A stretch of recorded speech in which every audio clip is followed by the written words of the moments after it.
Hello students, previously we have learnt about history, introduction, importance of date and timelines from 1885 AD to 1947.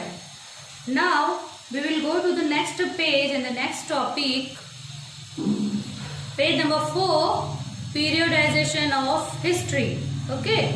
Periodization is the process or study of categorizing the past into discrete, quantified, named blocks of time. This is usually done in order to facilitate the study and the analysis of the history, understanding current and historical process and causality that might have linked to those events. To extend that history is continuous and all systems of periodization are more or less arbitrary. There are significant sources to study the periodization and period of events, and by studying different historical evidence, a string of a time period can be formed. Means यहाँ पे इस paragraph में ये बोला गया है, इतिहास के समय समय पर मूल्यांकन हुए हैं, समय के मूल्यांकन, समय के ब्लॉक नामांकित खंड, क्वांटिफाइड के अतीत को डिवाइड करने के तरीके या एनालिसिस करने के तरीके। आमतौर पर यहाँ यह जाना और विश्लेषण किया गया कि इतिहास की सुविधा के लिए किया जाना प्रेजेंट और हिस्टोरिकल प्रतिक्रिया को समझने और कार्य कारण जो उन घटनाओं से जुड़ सकते हैं। इस हद तक इतिहास निरंतर और पीरियडाइजेशन के सभी सिस्टम मनमाना अनियंत्रित है। टाइम की स्टडी को देखते हुए यह बात बहुत इंपॉर्टेंट सोर्स है और इवेंट और अलग अलग हिस्टोरिक एविडेंस का एक स्ट्रिंग का गठन किया जा सकता है। After that, James Mill was the Scottish philosopher, historian and economist. He began his history of British India in 1806, expecting it to take him about 3 years, but its completion proved to take instead 12 years, with 3 substantial volumes at the last being published early in 1817. In 1819, he was appointed an official in his India House. Despite his drastic criticism in the history of British rule in India. Means इस paragraph में ये बताया James मिल जो हैं Scotland के हैं, इसलिए Scottish बोला है यहाँ पे, है ना। स्कॉटलैंड के फिलोसोफर, हिस्टोरियन और इकोनॉमिस्ट थे। उन्होंने हिस्ट्री को मीन्स हिस्ट्री ऑफ ब्रिटिश की शुरुआत 1806 में इंडिया से की। जेम्स ने सोचा कि 3 साल में काम हो जाएगा, पर उसे पूरे 12 साल लग गए उसे पूरा करने में, है ना। हिस्टोरिक पेज को कंप्लीट करने में इतना टाइम लग गया।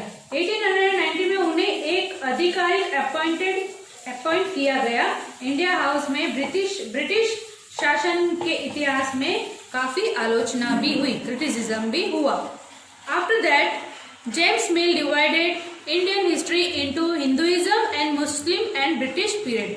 This periodization is based on the religious line that there was a phase of which the Hindu were the ruler and the other were ruled. Then came the phrase of Muslim and British. He had a colonial mind and through Asians to have poorly civilized. He felt Europeans to be superior. Means James मिल ने भारतीय इतिहास को हिंदू और मुस्लिम और British काल में विभाजित कर दिया। वो पीरियडाइजेशन धार्मिक लाइन पर आधारित था, जो कि एक चरण में किया गया, जिसके लिए हिंदू शासक थे और अन्य कार्य शासित भी थे। फिर मुस्लिमों और अंग्रेजों का दौर आया। वह एक औपनिवेशिक मन था और एशियाइयों को खराब सभ्यता के लिए सोचा था। उन्होंने महसूस किया कि यूरोपियंस सुपीरियर है। Understood, children? After that, see here, it has been argued by mainly historians that is not correct to periodize the Indian history on the basis of the religious of the ruler. The problem with the periodization of Indian history by James Mill was that he divided the Indian society in the 3 stages. कितने stage में divide किया था? 3 stage में उन्होंने divide किया था. However, this was suggested that no other major changes took place in the history of India other than the religious one. During the Muslim and the British, there were thousands of Hindu and Muslim